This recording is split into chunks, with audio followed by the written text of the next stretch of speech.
अभिषेक sir वरती धर्मावशी Padmashri Maruti Chitampalli sir हे सोलापूरचं भूषण तर आहेच आहे, पण अख्ख्या देशाचं भूषण ते होते.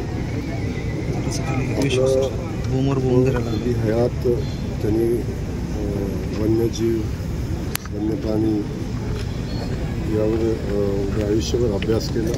त्याच्यावर खूप मोठं साहित्यही त्यांनी लिहिलं आणि निसर्गावर वन्यजीव पक्ष्यांच्यावर प्राण्यांच्यावर जीवापाड प्रेम करणार आणि त्या निसर्गात राहून अनेक वर्ष त्यांनी सेवाही केली, प्रशासकीय सेवा केली.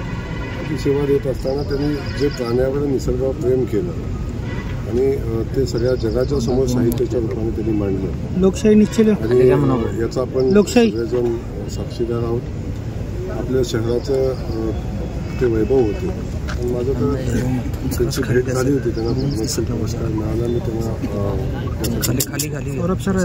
मला वाटते पक्ष्यांची प्राण्यांची भाषा करणारा एकमेव असा हा दृष्टा समाजकारणी होता. आणि आज त्यांचं दुःखद निधन झालेलं आहे. सोलापूरवासीयांना आपल्या सगळ्या नाती असं दुःख झालेलं आहे. मी महाराष्ट्र सरकारच्या वतीनं, भारत सरकारच्या वतीनं आणि आपल्या तमाम जनतेच्या वतीनं त्यांच्या चेहऱ्यात आत्म्यास शांती लाभो अशा पद्धतीची प्रार्थना परमेश्वराला करतो. आणि त्यांच्या स्मृती, त्यांच्या कार्यातनं, त्यांच्या साहित्यातनं, त्यांच्या वन्यजीवावर असलेल्या प्रेमातनं कायम आपल्याला राहतील अशा पद्धतीचा.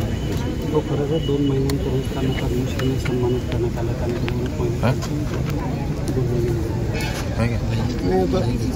मला खरंच सरकारनं त्यांचं जे कार्य आहे त्या कार्याचा गौरव